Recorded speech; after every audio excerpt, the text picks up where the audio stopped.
जय माता दी। बड़ों को मेरा चरण स्पर्श और सभी छोटों को मेरा प्यार। कैसे हैं आप सब? मैं डॉक्टर प्रियंका भारद्वाज स्वागत करती हूँ आप सभी का अपने इस यूट्यूब चैनल पर और आशा करती हूँ कि आप सभी लोग स्वस्थ होंगे और मस्त होंगे। सबसे पहले तो इस सुंदर सी साड़ी के लिए मैं मीनाक्षी जी को थैंक यू बोलूँगी। बहुत ही सुंदर सी साड़ी आपने मेरे लिए भिजवाई है और देखिए आज कितना अच्छा दिन है। माँ सरस्वती को लेकर आप सबसे बात करने आई हूँ और आपने इतनी सुंदर सी साड़ी जो खुद मेरे लिए डिज़ाइन करके भेजी है, इससे अच्छा दिन और क्या हो सकता है कि मैं इस साड़ी को पहनकर वीडियो शूट करूँ। सो सीरियसली दिल से थैंक यू सो मच एक बहुत ही सुंदर सी साड़ी मेरे लिए भिजवाने के लिए। आइए वीडियो की शुरुआत करते हैं और मैं आप सबसे बात करने आई हूँ इस वीडियो में बसंत पंचमी पर। देव शरण में आए और उनका उद्धार किया, बैठी मंथरा दासी और असुरों का संहार किया। जी हाँ, माँ सरस्वती हमारे जीवन के लिए बहुत ही मायने रखती है। जैसे हम कहते हैं ना, माँ लक्ष्मी के बिना जीवन नहीं चल सकता, वैसे ही माँ सरस्वती के आशीर्वाद के बिना कुछ भी नहीं हो सकता। क्योंकि अगर माँ सरस्वती का आशीर्वाद हमारे ऊपर नहीं है तो हमारे अंदर बुद्धि का विकास नहीं हो सकता, विद्या का विकास नहीं हो सकता। तो आइए बात करते हैं बसंत पंचमी के बारे में। हिंदू धर्म में माघ महीने का माघ का जो महीना है, ये त्योहारों के लिए बहुत ही खास माना जाता है।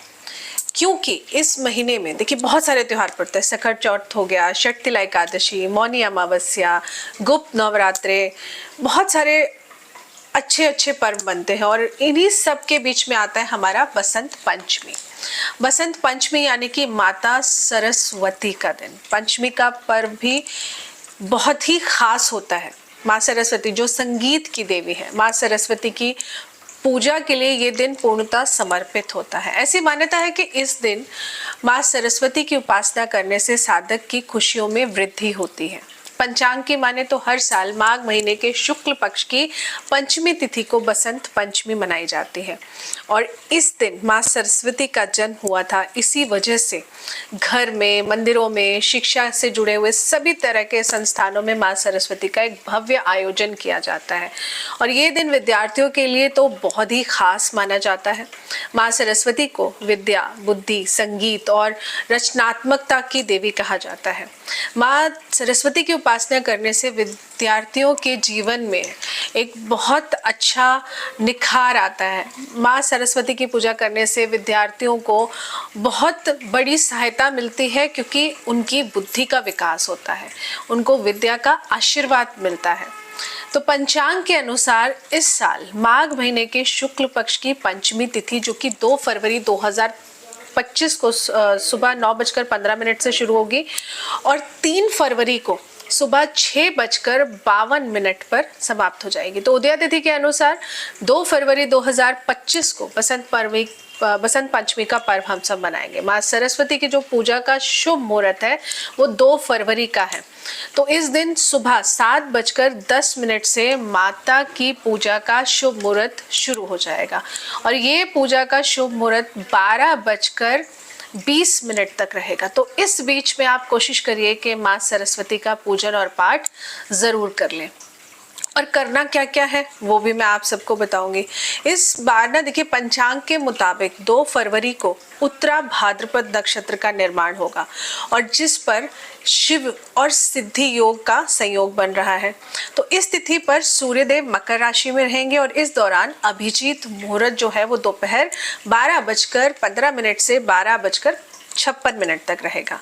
और अगर मैं अमृत काल की बात करूं तो रात्रि में 8:30 बजे से लेकर के 9:50 तक रहेगा। तो ये जो समय मैंने आपको बताया ना, ये समय पूजा करने के लिए बहुत ही उत्तम समय माना जाता है।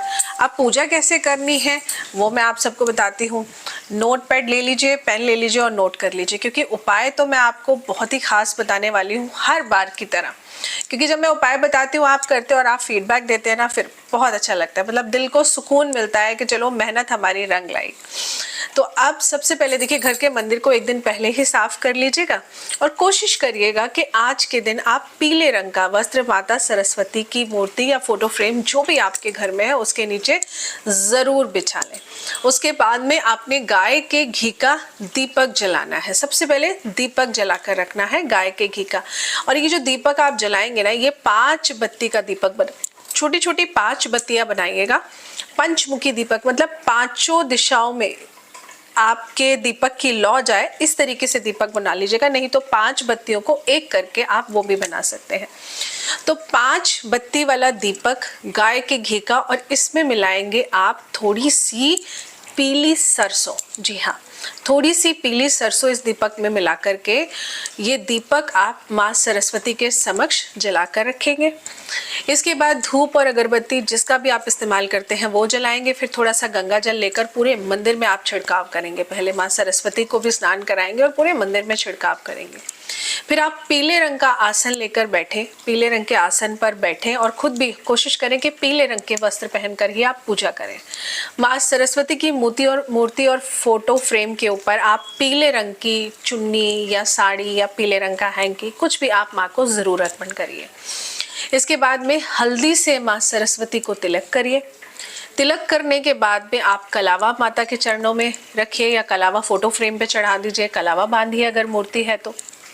इसके बाद में फिर आपको भोग में लेने हैं 108 बेसन के लड्डू और 108 गेंदे के फूल, नहीं तो फूल की माला। ठीक है, कुछ भी आप ले लीजिए, माला ले लीजिए या फूल ले लीजिए, लेकिन 108 बेसन के लड्डू आपको जरूर लेने हैं। अब आपने बेसन के लड्डू आप क्या करेंगे, माँ सरस्वती के सामने आप एक खाली प्लेट रख लेंगे और बेसन के लड्डू जिस पात्र में है वो आप अपनी इस तरह अपने दोनों हाथों में रख लेंगे। 108 लड्डू इसलिए बोले हैं क्योंकि आपको 108 बार मंत्र का जाप करना है।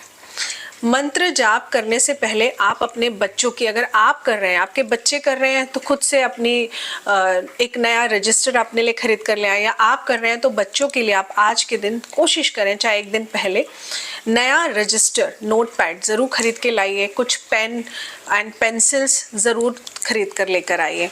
इनको भी आप पूजा में ज़रूर शामिल करके रख लीजिए।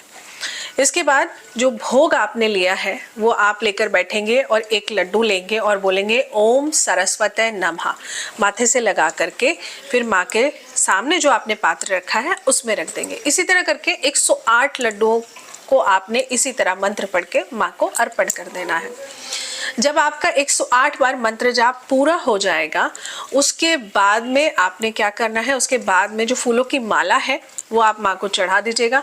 फूल अगर 108 है तो आप लड्डू के साथ में ही वो फूल भी माता को चढ़ाते जाइएगा, नहीं तो माला है तो माला आप शुरुआत में ही माँ को अर्पण कर दीजिएगा। इसके बाद में जो आपने रजिस्टर रखा है, जो आपने पेन रखा है, जो आपने पेंसिल रखी है, उस पे आप हल्दी का तिलक सबके ऊपर छोटा छोटा तिलक लगा दीजिएगा। फिर आपने ये जो 108 लड्डुओं का भोग माँ को लगाया ना, इसमें से 54 पीसेस ऑफ लड्डू आप पहले लेंगी और घर के मंदिर में ही इसको रखा रहने दीजिए, और बाकी के 54 पीसेस ऑफ लड्डू लेकर के घर से बाहर जो आपका मंदिर हो, घर के पास में जो भी मंदिर हो वहां जाकर के आप, अगर माता सरस्वती की मूर्ति है तो वहां माँ को वहां पे भोग लगा कर आ जाइए, नहीं तो आप मंदिर में दुर्गा माता के सामने रखाइए। 54 लड्डू आपने एज इट इज पास के मंदिर में जाकर वहां पे दे देने हैं। उसके बाद जो 54 आपने घर में रखे हैं ना, उसमें से आप कुछ लड्डू अपने आसपास के बच्चों को बांट दीजिए या गरीब बच्चों को बांट दीजिए, और भोग सहित प्रसाद रूप में आप सभी घर में जितने भी लोग हैं, 10 लोग हैं, 5 लोग हैं, एक एक लड्डू का प्रसाद हर कोई ग्रहण करेगा, लेकिन प्रसाद को बचाना नहीं है। घर में जितने लोग हैं उतने लोग आप उतने लड्डू निकाल कर भोग प्रसाद के बाद में जो बाकी बचे हुए हैं वो सबको बांट दीजिएगा। मतलब कि आपने इन्हीं लड्डुओं का भोग मंदिर में भी लगाना है और बच्चों में भी ज़रूर बांटना है। बस एक छोटा सा उपाय है, ये आज आपको करना है, लेकिन दिए का ध्यान रखिएगा कि गाय के घी का दीपक 5 बत्ती का जलाना है और इसमें थोड़ी सी सरसों डालनी है जो माँ सरस्वती के समक्ष आपको जला कर रखना है। इसके बाद में शाम के समय यानी कि प्रदोष काल में, आज बसंत पंचमी के दिन प्रदोष काल के समय आपको एक खास उपाय करना है। आपने गाय के घी का दीपक, 5 गाय के घी के दीपक बनाने हैं।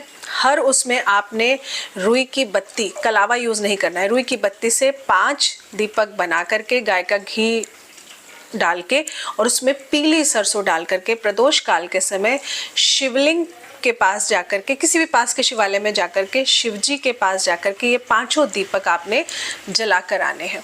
आज बसंत पंचमी के दिन सुबह 1 दीपक घर के मंदिर में और शाम को 5 दीपक शिवालय में जाकर के जलाने हैं। ऐसा करने से माँ सरस्वती की कृपा आप सब के ऊपर हमेशा के लिए बनी रहेगी और अगर आपके बच्चों के ऊपर किसी भी प्रकार का संकट आ रहा होगा तो वो दूर हो जाएगा। अब एक खास उपाय उन बच्चों के लिए जो पढ़ते तो हैं लेकिन जैसे कि आप लोग मुझे बताते हैं बच्चों को याद रहता है लेकिन भूल जाते हैं, तो उनकी स्मरण शक्ति बनी रहे उसके लिए आज से लगातार एक उपाय शुरू करिएगा। आज के दिन से लगातार आप लोगों ने, जैसे कि मैंने कहा, 108 लड्डू लेने हैं, ठीक है। तो 108 लड्डुओं का भोग आप आज लगा देंगे। उसके बाद रोज आपने क्या करना है, पीले मीठे चावल, आज के दिन भी आप माँ सरस्वती को पीले मीठे चावल का भोग लगा सकते हैं, लेकिन इसके अलावा पीले मीठे चावल 21 दिन लगातार आप थोड़े से बनाएंगे। बना करके अपने बच्चे से, अगर बच्चे के पास समय है तो बच्चा सुबह मंदिर जाए तो भोलेनाथ के समक्ष आपने ये पीले मीठे चावल थोड़े से भोग लगाकर भोलेनाथ के सामने रख कर आना है। ये लगातार 21 दिन करिए। पीले मीठे चावल का भोग भोलेनाथ को लगाइए और अपने बच्चे को बोलिए, अगर बच्चा जाता है, कि भोलेनाथ पे जल चढ़ाने के बाद में ये पीले मीठे चावल का भोग वहाँ पे लगाकर ज़रूर आए। ऐसा करने से आप देखिएगा 21 दिन लगातार आपके बच्चे की स्मरण शक्ति मजबूत होने लगेगी, स्मरण शक्ति बढ़ने लगेगी, जो पढ़ा है वो याद रहने लगेगा, क्योंकि इस उपाय से जो फोकस है वो स्थिर होने लगेगा। और अगर बच्चे पढ़ने भी नहीं बैठते हैं ना खुद से बिना बोले, तो आप देखेंगे कि वो खुद से पढ़ने बैठना शुरू कर देंगे। आशा करती हूँ आपको जानकारी अच्छी लगी होगी। जानकारी अच्छी लगी हो तो वीडियो को लाइक करिएगा, चैनल को सब्सक्राइब करना मत भूलिएगा और प्लीज़ एक छोटी सी रिक्वेस्ट है कि वीडियो को ज़्यादा से ज़्यादा शेयर करिएगा, क्योंकि मैं चाहती हूँ हमारी एस्ट्रो एडवाइस फैमिली खूब ग्रो करे और खूब तरक्की करे। जैसे कि मैं आप सबको कहती हूँ कि आप जीवन में खूब तरक्की करें, आप दिन दूनी रात चौगनी हर तरह से तरक्की करें। जय माता दी।